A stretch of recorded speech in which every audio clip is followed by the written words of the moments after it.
Bismillahirrahmanirrahim. Assalamualaikum warahmatullahi wabarakatuh. Alhamdulillahilladzi anzala ala 'abdihil kitaba wa lam yaj'al lahu 'iwaja qayyiman liyunzira ba'san shadidan min ladunhu wa yubashshiral mu'minin alladzina ya'maluna shalihati anna lahum ajran hasanah. Allahumma shalli ala sayyidina Muhammad wa ala ali Muhammad. Ikhwah sekalian yang dimuliakan Allah Subhanahu wa taala, puji syukur kehadirat Allah Subhanahu wa taala atas segala nikmatnya kepada kita semua, sehingga kita pada bulan yang berkah ini kita masih bisa belajar bahasa Arab. Shalawat serta salam kita curahkan kepada junjungan kita Nabi besar Muhammad sallallahu alaihi wasallam yang selalu kita nantikan syafaatnya nanti di hari kiamat. Baiklah ikhwah sekalian yang dimuliakan Allah, kita akan mempelajari di pertemuan kali ini adalah bab tentang aqsamul i'rab. Tapi sebelum itu kita akan mereview dulu dari bab yang pertama, dari mulai babul kalam. Sebelum kita mulai pembelajaran kita pada pagi hari ini, marilah kita mulai dengan bersama membaca basmalah, Bismillahirrahmanirrahim, serta doa, Allahumma inna nas'aluka ilman nafi'ah wa rizqan thayyiba wa amalan mutaqabbala. Rabbi shrah li sadri wa yassir li amri wahlul 'uqdatam min lisani yafqahu qawli.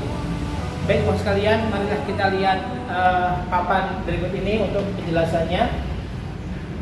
Di awal pertemuan kita sudah mempelajari babul kalam.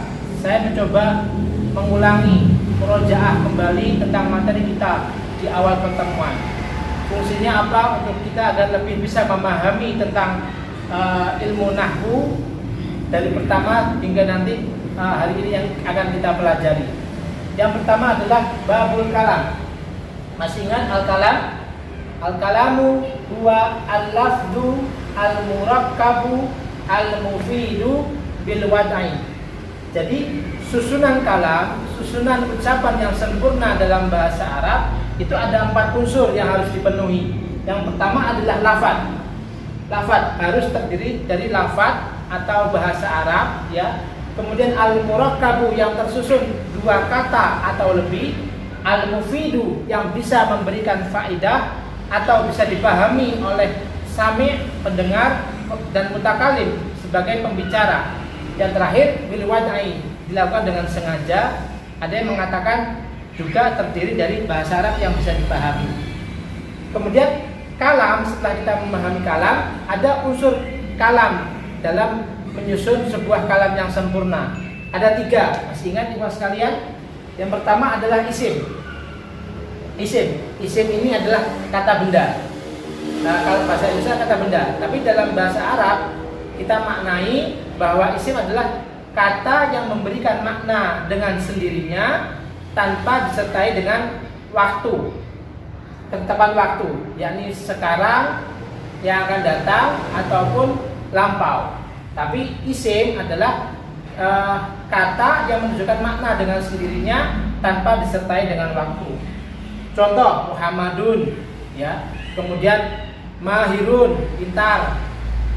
Kitabun, itu adalah isim. Ada beberapa ciri isim. Yang pertama al-khafdu, jar, ya.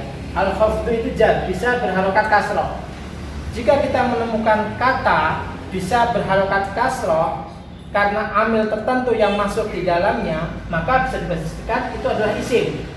Contohnya kita kemarin belajar adalah bismi. Bismi ini berharokat kasroh karena kemasukan ba, maka ismi ini adalah isim karena bisa berharokat kasroh. Ciri yang kedua adalah at-tanwin, ya, baik fathatain, kasrotain atau domatain, maka bisa dipastikan itu adalah isim. Contoh baitun, ya, baitun, ya, ini contoh baitun. Baitun ini sudah isim karena ada cirinya apa? Tanwin masuk, maka bisa dipastikan itu adalah isim. Tapi ciri yang ketiga juga ada, bisa kemasukan al-alif walam. Jadi baitun jika dimasukin alif dan lam maka menjadi al-baitu. Yang tadinya tanwin menjadi dhammah. Maka fungsi al di sini juga mencegah tanwin. Dari baitun menjadi al-baitu. Dalam bahasa Indonesia kita mengenal kata umum dan kata khusus. Dengan memberikan al di awal kata sebuah benda, maka menjadi kata khusus. Artinya tertentu. Sebelah mana rumahnya, warna apa, rumah itu, al-baitu kabirun, rumah itu besar, maka sudah jelas menjadi definite atau khusus, yang sebelumnya baitun, umum. Kemudian ciri yang keempat adalah bisa dimasuki huruf jar. Huruf jar di pembahasan kitab Al-Jurumiyah ini ada 9 ikhwas sekalian.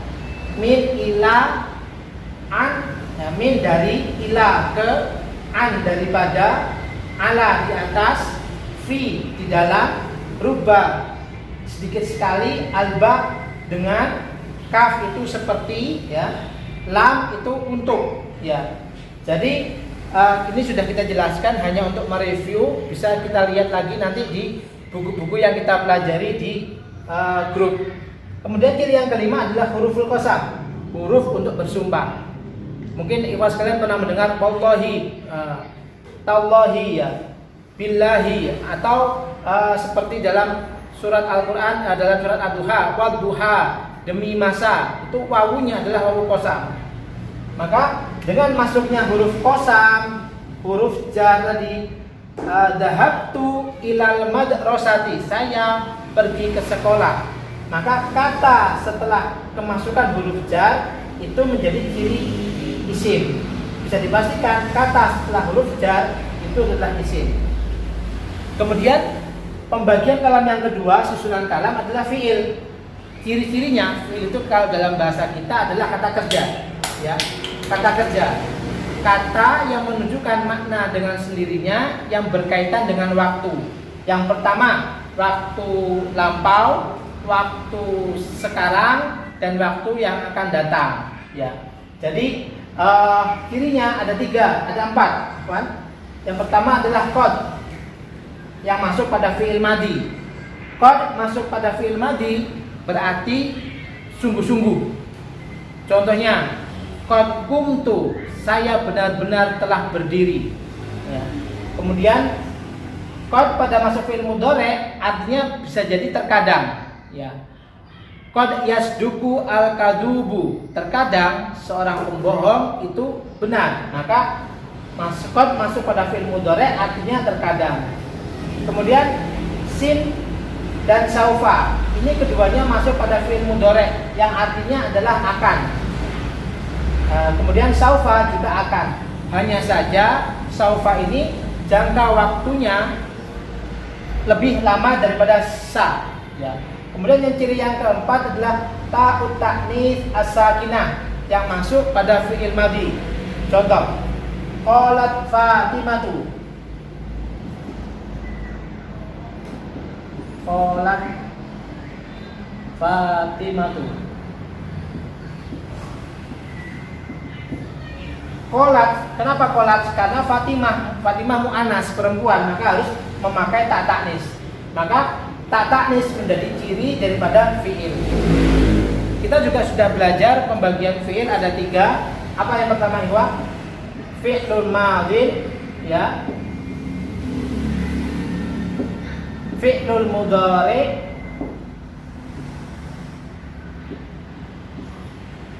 yang keempat fi'lun amr. Atau dalam bahasa Indonesia kita juga mengenal fi'lul madhin, kata kerja lampau, artinya telah, ya. Kemudian fi'il mudhari itu artinya akan, yang akan datang. Bisa juga sekarang, sedang. Kemudian fi'il amri, kata perintah, yang berarti sekarang. Uktub, tulislah. Nah, ini fi'il amr. Bisa dicek lagi di materi yang sebelumnya pernah kita bahas tentang bab fi'il, isim, dan huruf.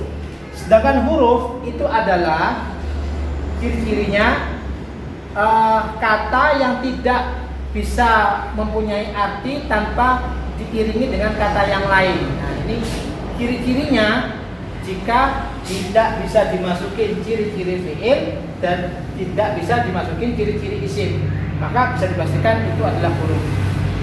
Contoh tadi, ya, huruful khafdi, min, ila, Ini kan min, dari, tidak bisa memberikan makna sebelum diiringi dengan kata yang lain, maka ini bisa dipastikan adalah huruf jar. Ya. Ikhwan sekalian yang dimuliakan Allah, ini adalah murojaah kita di tiga pertemuan sebelumnya. Nanti kita melangkah kepada bab berikutnya, yakni babul i'rab. Kemarin kita sudah bahas sedikit tentang pengertian i'rab. I'rab itu adalah taghyiru awakhiril kalimi, perubahan akhir kalimat, ya. Perubahan akhir kalimat, harakat dhamma, fathah, kasrah, lihtilafil awamili ad-dakhilati, karena perbedaan amil-amil yang masuk atasnya, lafzon baik secara lafaz jelas, atau takdiron atau dikira-kira. Kita kemarin sudah membahas tentang ini. Coba dicek lagi di materi sebelumnya, apa itu i'rab. Kata yang bisa berubah disebut mu'rab, sedangkan kata yang tidak bisa berubah harokat akhirnya disebut mabni, ya. Oke, baik, kita beranjak ke bab berikutnya, aqsamul i'rab. Perubahan akhir kalimat itu punya 4 macam. Yang pertama rafa, kedua nasab, ketiga khafat atau jar, keempat jazm. Dalam pembahasan bab i'rab ini, keempat-empat ini kita anggap sebagai kedudukan, ya. Maka dalam ilmu nahwu adalah ilmu yang membahas tentang sebuah kedudukan kata. Ilmu yang membahas tentang kedudukan kata yang bercirikan tentang akhir kalimat, harokat akhir kalimat, perubahan harokat dari akhir kata, ya, akhir kata. Contoh yang pertama, pembagian i'rab yang pertama adalah rafa. Secara bahasa, rafa adalah al-ulu, tinggi, al-irtifa, sama, tinggi. Secara istilah, perubahan khusus pada akhir kalimat yang ditandai dengan domah atau tanda lain yang menggantikannya. Kita coba contoh, ya. Taruh di dalam contoh, yaqumu aliyun. Kita lihat sini, yaqumu aliyun. Aliyun sebagai subjek ini adalah fa'il. Maka ini harokatnya kedudukannya sebagai domah atau sebagai rofa. Kita kemarin sudah belajar bahwa setiap subjek atau fa'il dalam bahasa Arab wajib punya kedudukan sebagai rofa. Yang ciri-cirinya itu adalah domah, ya. Kita lihat sini, perubahan akhir kalimat atau harokat akhir kalimat yang ditandai dengan domah. Rofa itu identik dengan domah. Tapi terkadang rofa itu juga punya pengganti domah, ciri-cirinya. Dan nanti kita bahas di bab berikutnya. Jadi untuk sementara ini kita memahami pembagian i'rab itu yang pertama adalah rofa, yakni domah akhir kalimat. Yaqumu aliyun. Yaqumu itu juga kedudukannya sebagai rofa karena tidak ada amil yang masuk menyebabkan perubahan dari harokat domah di yaqumu, ya. Jadi seperti itu. Jadi rofa adalah al-irtifa atau tinggi, perubahan harokat akhir kalimat yang ditandai dengan domah, seperti itu. Kemudian yang kedua dari pembagian i'rab adalah nasab. Nasab secara bahasa adalah al-istiwa atau al-istiqomah atau selaras, ya, selaras. Makanya nasab ini digambarkan dengan fathah, ya, dengan fathah. Secara istilah sama, perubahan khusus di akhir kalimat yang ditandai dengan fathah atau yang menggantikannya. Yang menggantikannya seperti apa maksudnya, Ustaz? Maksudnya adalah bahwa nanti kita menemukan bahwa walaupun itu kedudukannya sebagai rofa, tetapi tidak terlihat fathahnya. Contoh,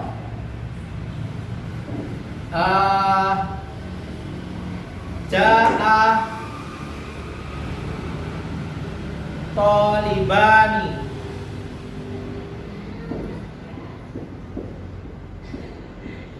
Telah datang 2 orang murid laki-laki. Tolibani kita sepakat bahwa ini sebagai fa'il atau sebagai subjek. Maka kedudukan Tolibani sebagai rofa. Tetapi tidak ada harokat doma di sini. Ada harokat atau ciri yang menggantikan doma. Apa? Alif, dan nun. Kenapa kok bisa? Karena ini isim tasniyah, isim yang menunjukkan arti dua orang. Ya. Isim yang menunjukkan makna 2. Maka Tolibani karena ini isim tasniyah, cirinya bukan doma, tapi alif dan nun. Disinilah mengapa bahwa perubahan akhir harokat yang ditandai dengan doma atau dengan tanda lain yang menggantikannya. Nah, karena sebab tertentu, berarti ini cirinya apa? Alif dan nun. Tetapi kedudukannya tetap sebagai rofa dalam i'rabnya. Tadi nasab kita contohnya, kita masuk ke contoh dari nasab, al-istiqomah atau selaras ya. Harokatnya fathah. Lan uhibba al-kasala. Kita lihat sini ada harokat fathah. Karena kemasukan ambil nawasib, huruf yang menyebabkan fi'il mudhari' bisa berharokat fathah atau kedudukan sebagai nasab. Salah satunya itu lan. Nanti banyak ada beberapa huruf, tapi kita bahas di bab-bab berikutnya. Di sini kita hanya mempelajari kedudukan i'rab yang ada 4. Rafa, nasab, jar, jazm. Ya. Lan uhibba al-kasala. Uhibba di sini itu adalah kedudukan sebagai nasab dalam i'rabnya. Karena kemasukan lan. Di sini apa? Kita menemukan harokat fathah, ya. Jadi perubahan akhir kalimat ditandai dengan fathah atau yang menggantikannya. Tetapi di sini jelas lafdon berharokat fathah. Ya, seperti itu. Kemudian yang ketiga, khafat atau jar. Jar secara bahasa adalah at-tafassulu, at-tasafulu, atau meletakkan sesuatu di tempat yang rendah. Maka at-tasafulu ini khafat atau jar ya. Khafat kalau kita kesulitan mungkin boleh mengatakan bahwa kedudukannya adalah sebagai jar ya. Itu identik dengan kasroh ya, karena secara bahasa at-tasafulu. Sedangkan secara istilah sama, perubahan khusus di akhir kalimat yang ditandai dengan kasroh atau yang menggantikannya. Ya, nanti secara mendalam kita bahas di bab-bab berikutnya. Masing-masing ini secara mendalam. Tapi sekarang ini masih pada tataran pembagian i'rab itu apa saja. Contoh, dhahabtu ilal madrasati. Kita lihat ada harokat kasroh. Kita kemarin sudah mempelajari bahwa setiap kata atau isim yang didahului huruf jar ada berapa? Ada 9. Harus berharokat kasroh. Dhahabtu ilal madrasati. Maka kedudukan al madrasati di sini dalam i'rab sebagai khafat atau sebagai jar karena kemasukan huruf jar berupa ila. Jadi ketika kita membaca sebuah kitab pun jika sudah ada huruf jar di depannya sudah tidak mungkin ilal madrasatu, tapi bisa dipastikan itu harus berharokat kasroh sebagai kedudukannya sebagai jar. Ya seperti itu. Insyaallah bisa dipahami sekalian. Kemudian pembagian yang keempat dari aqsamul i'rab adalah jazmun. Ya. Jazm. Secara bahasa namanya al-qat'u, artinya memotong. Maka jazm ini diwakili dengan sukun. Ya, maaf. Saya gambarkan lagi. Ya, al-qat'u secara istilah adalah sama, perubahan pada akhir kalimat yang ditandai dengan sukun atau yang menggantikannya. Contoh, lam yaqra Aliyun al-kitaba. Ingat di sini harus jelas dibaca lam yaqra, bukan lam yaqra. Karena kedudukannya sebagai jazm, karena kemasukan huruf jazm, amil jawazim. Nah, nanti ini kita pelajari di bab berikutnya secara bertahap. Tapi yang kita pelajari di sini adalah jenis dari kedudukan i'rab, yakni jazm yang ditandai dengan sukun. Lam yaqra Aliyun al-kitaba. Ya. Kita coba review ya. Di sini lam yaqra, maka yaqra di sini kedudukannya sebagai jazm. Ya. Nah, Aliyun sebagai subjek atau fa'il. Kemarin kita sudah pelajari, singgung. Maka Aliyun sini kedudukannya sebagai apa? Sama seperti ini. Ayo. Maka kedudukannya Aliyun sebagai rofa. Nah, jika tidak ada harokatnya sekalipun, kita sudah bisa membaca bahwa ini lam yaqra Aliyun al-kitaba. Kita sudah belajar kemarin maf'ul. Nah, kodenya mim fa ya. Maf'ul al-kitaba. Nah, kenapa dibaca al-kitaba? Karena ini kedudukannya sebagai nasab. Ya, setiap maf'ul, setiap objek harus berkedudukan sebagai nasab. Nanti secara rinci lagi kita diperjelas lagi di bab berikutnya ikhwan sekalian. Seperti itu. Maka dari kata-kata ini kita bisa menyimpulkan bahwa yaqra kedudukannya sebagai jazm, Aliyun sebagai rofa karena sebagai subjek fa'il, al-kitabah nasab berharokat fathah karena sebagai maf'ul objek. Setiap objek harus berharokat fathah atau berkedudukan sebagai nasab. Nah, bahasa-bahasa seperti itu mungkin harus mulai bisa dipahami, ya.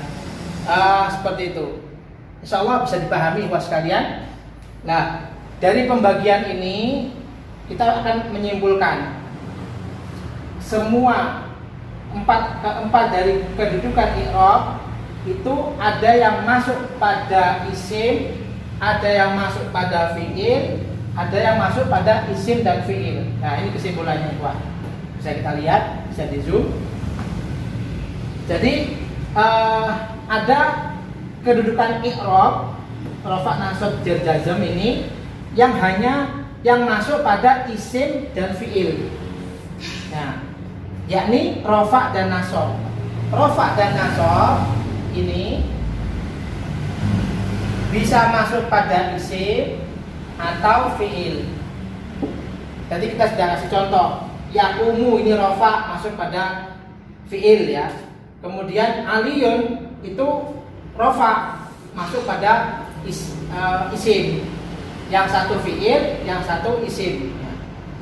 Tapi khusus yang isim, yang jar itu hanya masuk kepada isim. Ya. Makanya dalam pembagian kalam ciri-ciri isim salah satunya adalah kemasukan huruf jar, ya kan? Setiap kata yang kemasukan huruf jar harus isim. Makanya jar hanya untuk isim.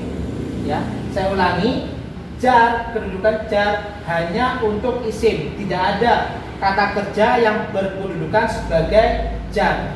Contoh, yakumi atau ja'am jadi ja'i itu enggak ada. Isim jar hanya masuk kepada isim.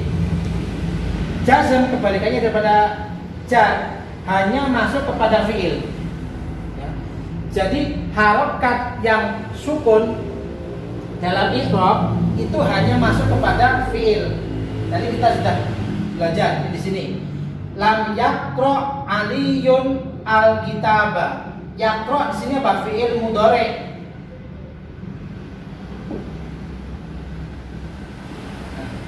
Makanya lam yaqra fi'il mudhari'. Ali belum membaca kitab. Ya, yaqra di fi'il mudhari'. Maka kedudukan jazm hanya masuk kepada fi'il. Dan itu pun hanya fi'il mudhari', tidak bisa jazm masuk kepada fi'il madhi. Seperti itu, Pak. Jadi Ikhwan sekalian, kesimpulannya perubahan harokat di akhir kata dalam bahasa Arab itu harus punya kedudukan.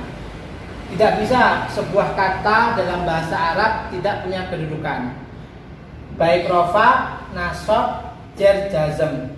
Hanya saja ciri-cirinya ada yang secara mendasar itu jelas, doma, fathah, kasroh, sukun, tapi juga ada yang menggunakan ciri-ciri yang lain karena sebab tertentu. Nanti ini dibahas di bab berikutnya. Tapi pada kali ini kita hanya membahas pembagian i'rab. Kedudukan kata dalam bahasa Arab itu harus jelas punya kedudukan. Contoh kita lihat di sini ya. Bismi, ba huruf jar. Ismi ini kedudukannya sebagai jar karena kemasukan huruf ba. Allahi ini huruf kedudukannya sebagai jar. Ya, nanti dibahas lagi. Ini sebagai mudhaf ilaih. Ini mudhaf dan ini mudhaf ilaih. Ar-Rahman ini adalah jar karena sifatnya Allah. Dalam bahasa Arab antara sifat dan yang disifati harus punya kedudukan yang sama. Ya. Ar-Rahimi itu sama, jar karena sifatnya Allah. Semua sifat harus mengikuti kedudukan yang disifati. Maka itu kuncinya ikhwan. Maka sekalipun ini tidak ada harokatnya, maka kita bisa pahami bahwa ini bacanya Bismillahirrahmanirrahim. Seperti itu Pak sekalian. Baik, semoga pertemuan kali ini ikhwan sekalian bisa semakin paham tentang struktur kata dalam bahasa Arab, bahwa kata yang sempurna kalam itu punya syarat 4 ya. Kemudian pembagian kalam, susunan kalam itu ada isim, fi'il, huruf. Ya, semua kata dalam Al-Qur'an itu hanya 3. Isim, fi'il, huruf.